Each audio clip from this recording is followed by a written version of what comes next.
Salut, c'est Thibaut de Calédo-Clean. Mon idée pour ma province, c'est des forêts dans la ville. On en est au niveau de l'étape 4 du projet, c'est-à-dire qu'on a terminé et je vous propose qu'on se balade ensemble pour vous montrer ce que ça donne.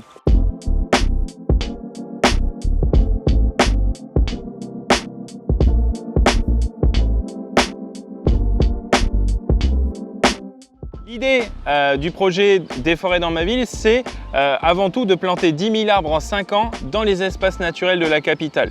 Donc là par exemple on est sur le site emblématique de la FOL qui est juste au surplomb du centre-ville et donc on a planté environ 4 000 arbres sur cette zone dans le but de créer un sentier botanique et bien sûr on y a introduit des espèces qui sont communes, donc il y a de santal, il y a du faux manguier, il y a du faux gaillac. On va en profiter également pour réintroduire des espèces qui sont endémiques mais aussi menacées. Donc ça a deux avantages. Un, on va enrichir la biodiversité, mais on va aussi participer à conserver ces espèces qui définissent la culture, les paysages particuliers de notre territoire. Il y a des arbres qui sont pionniers.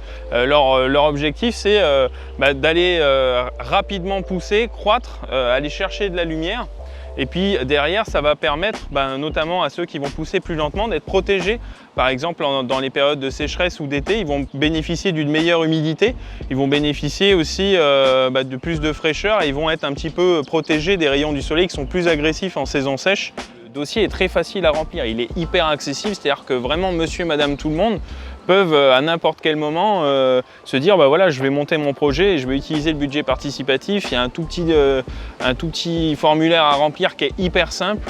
Et ça, je trouve ça bien, c'est la question déjà de l'accessibilité. C'est-à-dire qu'on n'a pas besoin d'être ingénieur spécialiste en recherche de fonds pour pouvoir profiter de ce dispositif. En gros, on va chercher des conseils auprès des spécialistes pour savoir quelles espèces correspondent à quelle zone, pour pouvoir justement après faire des sélections auprès des pépiniéristes avec lesquels nous travaillons. Nous récupérons ensuite les plants et on va, avec l'équipe de Calédo-Clean, préparer l'intégralité du terrain, c'est-à-dire qu'on va faire des trous, on va amener l'hydro-rétenteur, le paillage, le terreau, tout ce qui est nécessaire et puis on va créer un événement pour que les gens puissent participer justement à ces plantations qui sont des plantations grand public où on va impliquer la population, les administrés à l'embellissement de leurs espaces naturels. C'est que chaque citoyen puisse contribuer à ces aménagements paysagers. Tout l'intérêt aussi, c'est que non seulement on va avoir une forêt dans laquelle on va pouvoir se balader, mais une forêt qui va bien sûr nous rendre tous les services qu'on connaît. Donc elle va capter le carbone, elle va lutter contre le réchauffement climatique, mais c'est aussi un espace où on va pouvoir s'émerveiller, se soigner, avoir la joie de voir un beau papillon bleu se balader.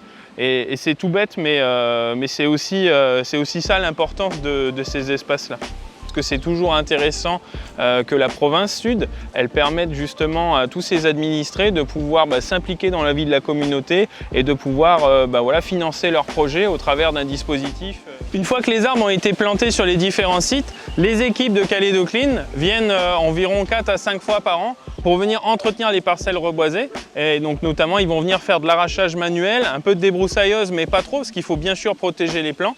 Et donc l'idée, c'est les 2 premières années de passer régulièrement pour pouvoir permettre aux arbres de pouvoir grandir, protéger, de ne pas être étouffés par les espèces envahissantes et de pouvoir se développer. Et au bout de 2 ans, les arbres sont suffisamment développés, on n'a plus besoin de faire d'entretien.